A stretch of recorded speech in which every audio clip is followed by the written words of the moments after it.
Bom dia, meus irmãos.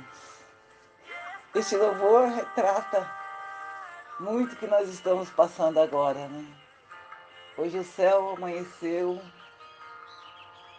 mais cedo ele estava de bronze, agora ele está se abrindo. Mas as horas do relógio estão demorando para se passar, né, meus irmãos? O dia ficou longo, de repente, né? Nós reclamávamos que o dia não dava tempo para nada. E agora nós estamos tendo tempo de sol. E é verdade, né? Muitas vezes a gente não consegue entender os planos do Senhor. Mas eu prefiro confiar do que entender. Eu prefiro depender dele do que entender. E hoje eu quero meditar com você um povo que aprendeu a duras penas a depender totalmente do Senhor. Totalmente. E nesta manhã, a minha oração é para que eu e você aprendemos a confiar totalmente no Senhor. Amém? Quero que você abra lá em Números 9, a partir do 15. Amém? Fala assim, o título da minha Bíblia fala assim, a nuvem guiando a marcha dos israelitas. Uma nuvem, um sinal. Amém? Fala assim, e no dia de levantar o tabernáculo, a nuvem cobriu o tabernáculo sobre a tenda do testemunho. À tarde, estava sobre o tabernáculo como uma aparência de fogo até de manhã. Assim era de contínuo. A nuvem cobria de noite, havia uma aparência de fogo. Mas sempre que a nuvem se alçava sobre a tenda, os filhos de Israel, após elas, partiam. E no lugar onde a nuvem parava, ali os filhos de Israel assentavam o seu arraial. Segundo o dito do Senhor, os filhos de Israel partiam segundo o dito do Senhor e assentavam o arraial todos os dias em que a nuvem parava sobre o tabernáculo, assentavam o arraial. E quando a nuvem se detinha muitos dias sobre o tabernáculo, então os filhos de Israel tinham cuidado de guardar do Senhor e não partiam. E era que quando a nuvem poucos dias estava sobre o tabernáculo, segundo o dito do Senhor, se alojavam.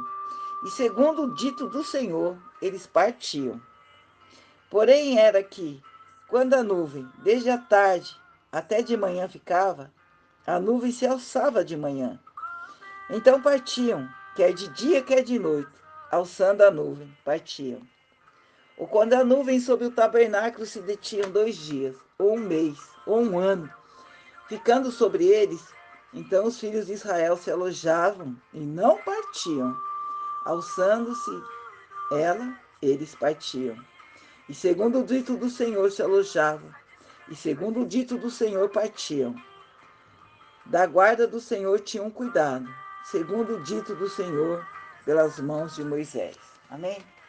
Só até aqui, meu irmão. Aí eu fiquei pensando, né? Quando o faraó, depois da última praga, a praga da morte dos primogênitos, pediu para que aquele povo se retirasse dali. Aí eles tinham pressa, eles queriam que eles fossem rápido. Consegue imaginar? A palavra diz que eram mais de 600 mil homens, sem contar as mulheres, que mulher e criança não se contava naquele dia. Você já imaginou aquele tanto de gente, de pessoas juntando as suas coisas, as suas roupas, os seus pertences, né? É como se, né, graças a Deus, eles não tinham, né, que levar um peso, né, um tamanho para entrar no avião, para eles não irem embarcar em lugar nenhum. Eles iam colocar aquilo nas costas e ir embora. Eles estavam saindo do Egito. Consegue imaginar? 600 e 500 mil famílias, pessoas se arrumando, se ajeitando. Um dos primeiros conceitos que aquele povo teria que aprender a partir daquele momento é que eles seriam nômades. Nômades, pessoas sem lugar fixo, sem casa, sem adquirir hábitos daquele lugar porque não dava tempo, sem juntar muita coisa, porque eles teriam que carregar nas costas. Não sei, você já acampou? Eu tive essa experiência uma vez com uma amiga minha chamada Margarete Manta, né? Vamos acampar, Fátima, é maravilhoso, é uma delícia. Leva isso, leva aquilo. E eu já estava desconfiada, né? Porque, irmão, eu gosto de conforto. Eu gosto de uma cama limpinha, eu gosto de ter repelente. Aqui em casa eu tenho repelente. A minha primeira preocupação minha foi repelente. Eu fui com essa minha amiga, com a família dela. Misericórdia, meu irmão, não gostei da experiência. Eu falei para ela, amiga, na próxima vez me convida para um passeio confortável, para acampar não. E a gente foi perto de uma praia. Pensa, pensa nos mosquitos, pensa na falta de conforto. Eu falei, Jesus, como é que pode viver desse jeito? Uma semana eu fiquei ali e eu quase vim embora sozinha. De verdade. Ela sabe dessa experiência. E aquele povo colocou o que podia. Diz que eles carregaram ouro e prata. Mas para que ouro e prata? Eles estavam indo para o deserto, mas eles não sabiam qual que era o caminho, quanto tempo eles estariam lá. Eles saíram, mas não sabiam para onde estavam indo. Sabiam que tinha uma terra que o Senhor tinha prometido. Mas até então, não sei quais seriam os planos deles, mas eles levaram. E é impressionante, meus irmãos, o amor de Deus. Porque o deserto, eu sei que eu vou falar coisa que você já sabe, de dia o calor é escaldante, mas à noite a temperatura baixa, às vezes negativamente. E quando aquele povo saiu do Egito, junto com ele, o Senhor, aleluia, isso para mim é tão tremendo, colocou sobre eles uma nuvem. E aquela nuvem durante o dia os protegia do sol escaldante. Olha o cuidado do Senhor para com o povo dele. Aquele povo tinha durante o dia uma nuvem que os protegia do sol, que aliviava aquele calor. E diz que à noite, meu irmão, aquela nuvem tinha aparência de fogo para aquecê-los, para que eles não tivessem frio no deserto. Isso para mim é tremendo demais. Isso para mim é sublime. E aquele povo que estava acostumado a ter sua casa, né? Ter sua cama, começou a reclamar. Eles não conseguiam perceber o amor de Deus para com a vida deles. Mas aquela nuvem era o sinal. E se você entender o texto, todos os dias de manhã, quando aquele povo acordava, a primeira coisa que eles faziam era olhar para o céu. Se aquela nuvem estivesse parada ali, eles continuavam no mesmo lugar. Aquele dia seguia-se normalmente. E no outro dia, quando eles acordavam, se a nuvem estivesse lá, eles continuavam lá. Segundo o dito aqui da Bíblia, tinha vez que ela parava e ficava ali por um mês, por uma semana. Tinha vez que no meio da noite ela andava, eles tinham que andar junto. Existia este sinal. Este era o único povo que tinha esse sinal. Eles podiam se gabar. Nenhum outro povo tinha um sinal tão evidente do poder de Deus sobre a vida deles. E se você continuar lendo, você vai ver que vai chegar uma hora que eles vão começar a reclamar. Porque acabou tudo. No deserto não dá para fazer nada.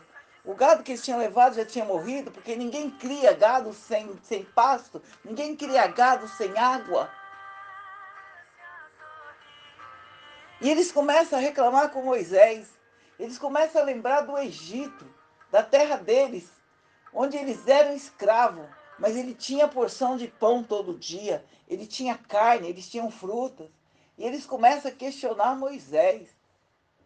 Você nos tirou do Egito, da escravidão, para morrer aqui no deserto? Nós vamos morrer aqui, Moisés. O Senhor tem provimento para você no meio do deserto. Eu quero te dizer uma coisa, meu irmão. Não adianta você ir no mercado abastecer a sua despensa, sabe? Às vezes daquilo até que você não precisa, porque aquilo vai acabar. Mas o que não pode acabar é em você. É a sua dependência do teu Deus. É você saber que o teu Deus cuida de ti. É você entender que o Senhor, no meio desse seu deserto, Ele é com você. E eu acho tão lindo a expressão. Todos os dias eles oravam para os céus. Ele orava para o monte de onde viria o socorro dele. Me lembra o salmista Davi falando isso. Senhor, eleva os meus olhos para os montes, de onde virá o socorro? O meu socorro vem do Senhor, que fez os céus e a terra. Eu vou te dizer uma coisa. O seu devocional pela manhã, quando você acorda, te protege. Porque a primeira coisa que você faz não é se alimentar das más notícias, não é ir na sua rede social, não é ir ver quantas mensagens você tem, mas é ir até o altar de Deus e falar, Senhor, eu dependo de Ti. Quando você acorda e levanta os olhos para o Senhor, você está dizendo, Senhor, me dirige, Senhor, me guia para onde eu devo ir. Amém? E aí eu fico pensando, meus irmãos, se nós estivéssemos naquela caravana, muitos de nós iam morrer de tristeza. Porque tem gente que não consegue ficar uma semana, 2 semanas sem comprar uma roupa. Aí eu começo a pensar, e a roupa deles? A palavra de Deus diz que a roupa deles não envelheceram. Olha isso, meu irmão. E eles não vagaram por 40 dias, não. E eles não vagaram por 15 dias, não. Ali eles estavam vagando. Aqui nós estamos presos. Não foi 40 dias. Foram 40 anos.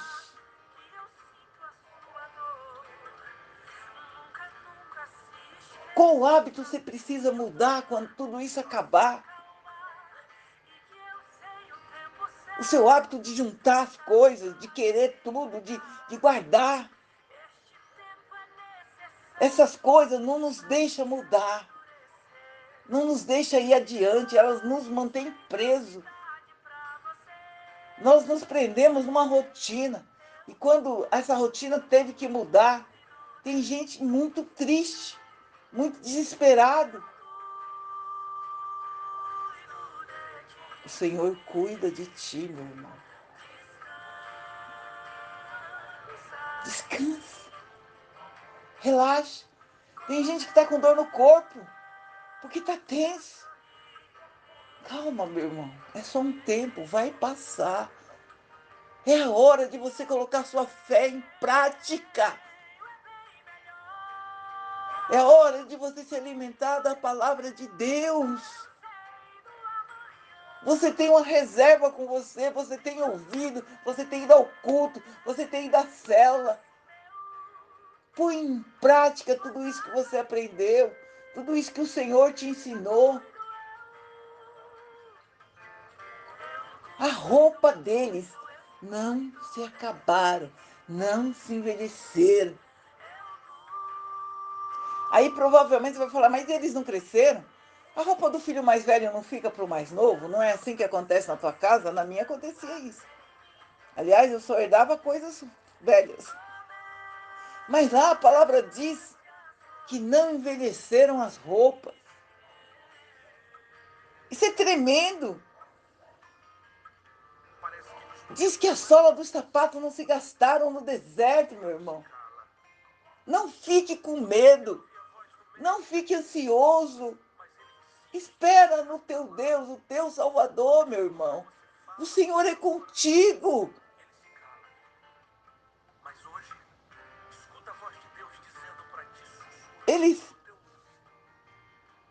Eu vi que a palavra deserto em hebraico, eu não sei pronunciar bem, mas é mitafá.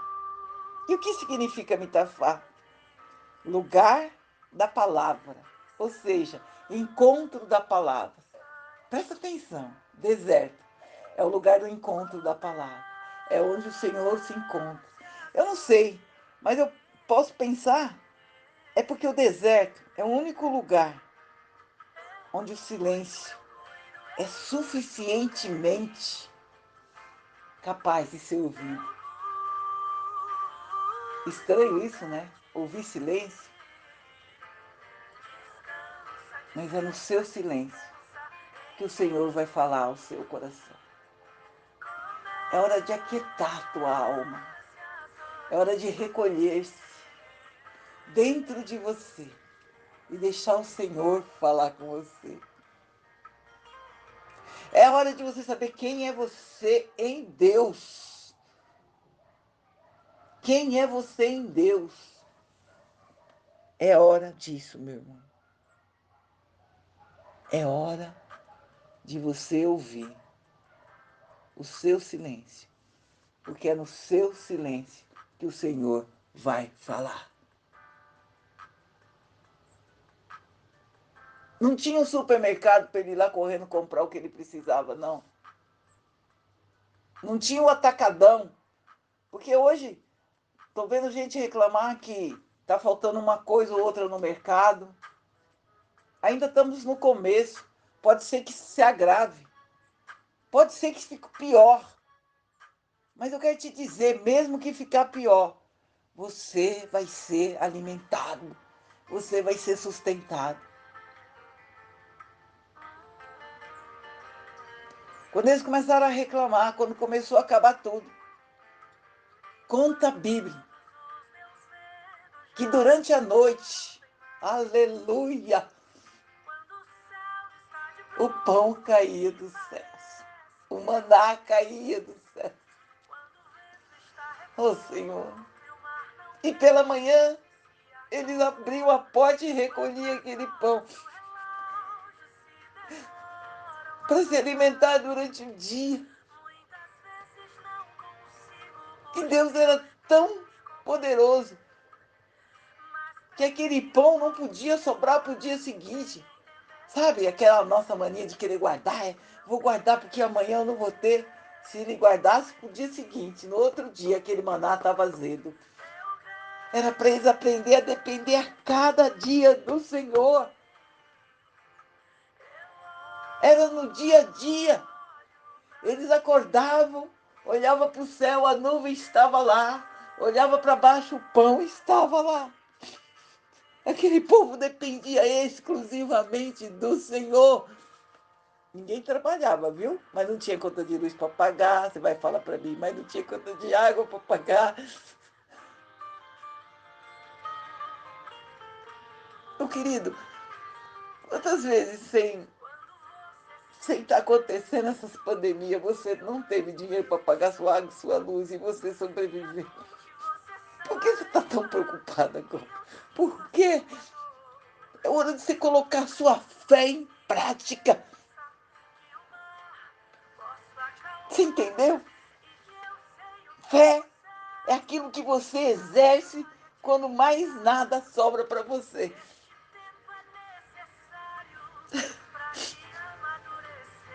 Amadurece com essa situação, cresce, se fortalece. Você vai sair muito mais forte de tudo isso, dando importância ao que realmente importa.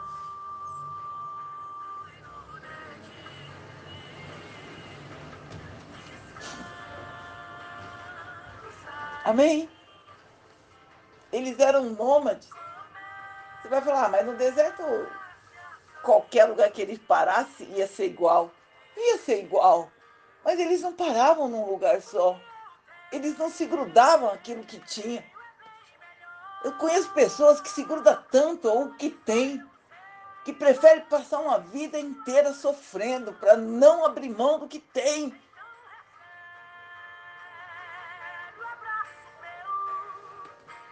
E é impressionante. Eu acho que um deserto é a faculdade de Deus. Sabia? Porque todas as vezes que o Senhor queria, estava preparando alguém para uma grande obra, o Senhor o enviava para o deserto. Abraão.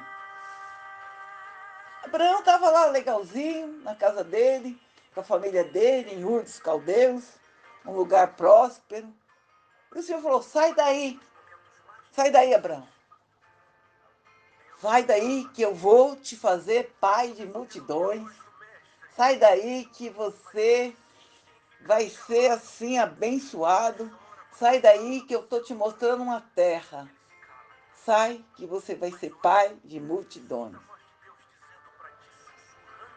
Como assim, Senhor? Pai de multidões? Nem filho eu tenho.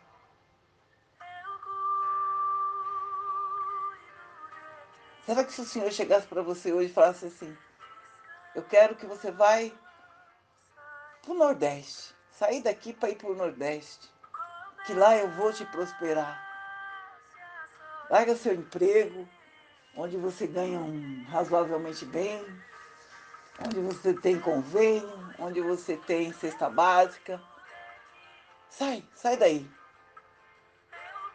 que eu vou te fazer próspero em outro lugar. Será que eu e você seríamos capazes de ouvir a voz do Senhor? Será que nós seríamos capazes de desfazermos de tudo aquilo que nós tínhamos levado anos para conseguir?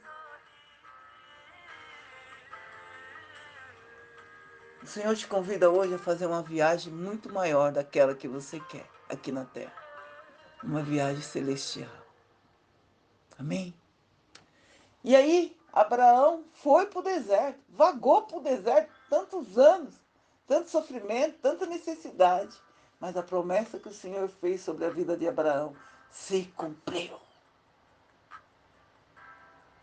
Jesus, por 40 dias, foi para o deserto jejuar e orar. É a faculdade de Deus isso. Quando Deus nos coloca no deserto, é para nos aprimorar, é para nos exercitar, é para nos provar. Nós estamos sendo provados neste tempo. Provados para saber se nós passamos por esse deserto diferente que o mundo está passando.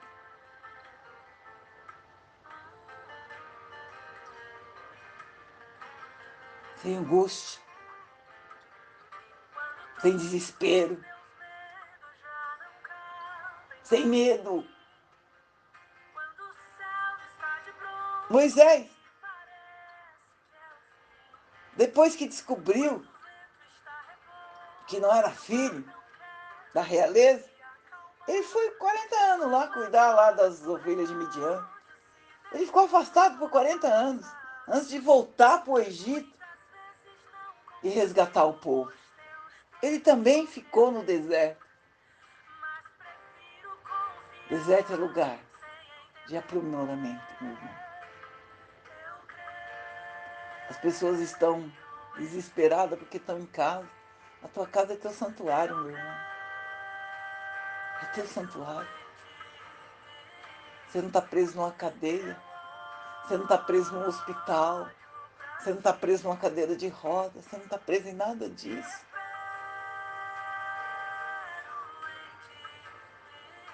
Às vezes a gente está preso dentro de nós mesmos.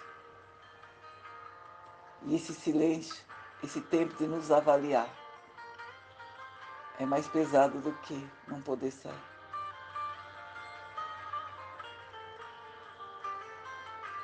Acha um tempo para você e Deus. Porque Deus tem tempo para você. João Batista, ele apareceu pregando no deserto também. Ele comia gafanhoto e mel, né? Não tinha essa variedade de coisa que a gente tem. Que a gente quer ter, né? Que a gente se acostumou a ter.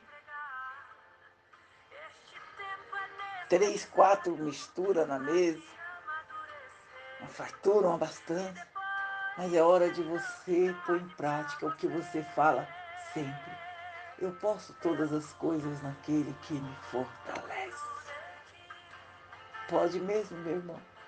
Então você pode passar por essa quarentena com um sorriso nos lábios e com o coração agradecido a Deus. Eu posso louvar o Senhor que eu estou em quarentena e eu não conheço. Glória a Deus. Não chegou notícia de que nenhum dos meus foi acometido, mas eu tenho orado e chorado por os que foram.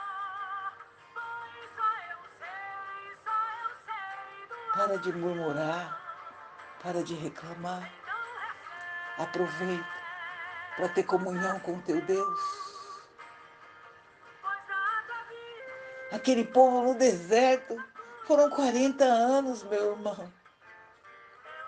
E o Senhor tirou a água da pedra para que eles não tivessem sede. Está entendendo a dimensão disso tudo? E como é pequeno o nosso problema agora? Você vai falar, é pequeno, mas quanta gente morreu? Eu não sei, meu irmão. Mas mudança exige sacrifício. Exige sacrifício. Parece que nos momentos mais difíceis, Deus se cala. É hora, meu irmão, de no silêncio você ouvir a voz do seu Criador. Ele quer ter uma experiência particular com você. Com você. O apóstolo Paulo, antes de começar a sua jornada com os gentios, ele ficou 3 anos e meio no deserto da Arábia estudando a palavra. No deserto o Senhor educa, o Senhor nos dá prova.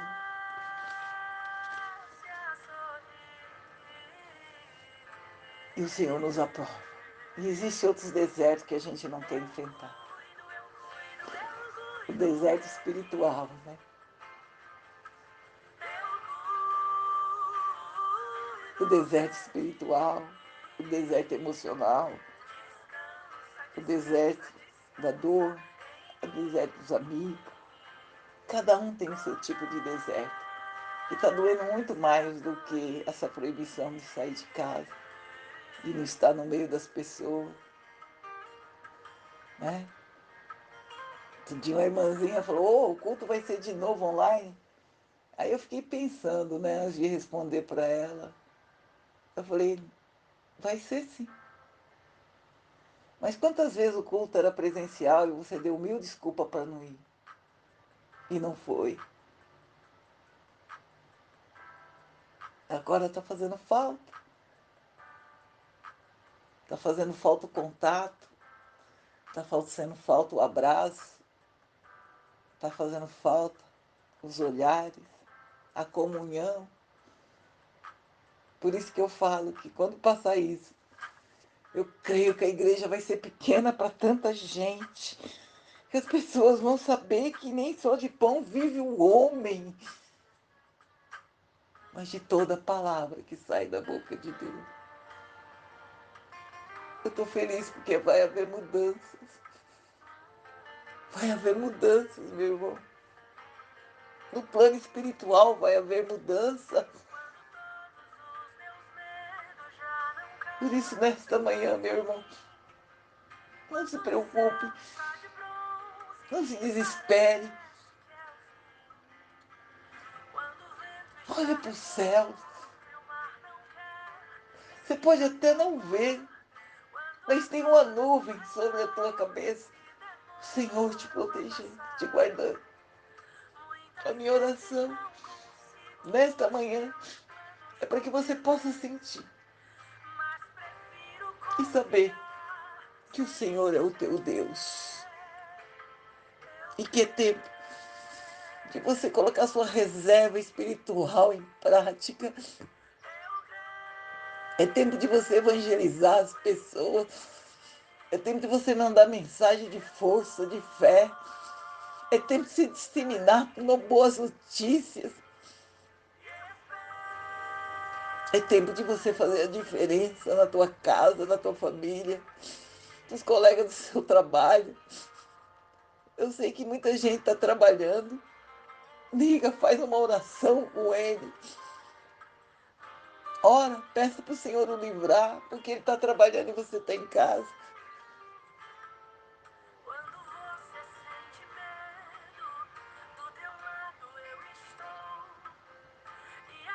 É tempo de vivermos pela fé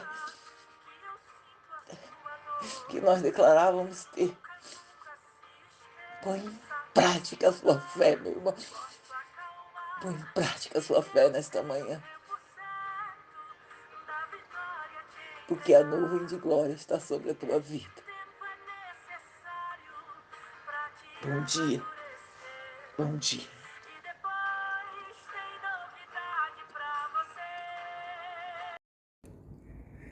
Bom dia, graça e paz, meus irmãos em Cristo. Primeiro, quero te agradecer imensamente por você ter acessado esse link e ouvido essa palavra. Essa palavra foi importante para você? Falou ao teu coração? Então, por favor, inscreva-se neste canal. Acesse o sininho, compartilhe, comente, nos ajude a expandir o reino de Deus aqui na terra. Amém?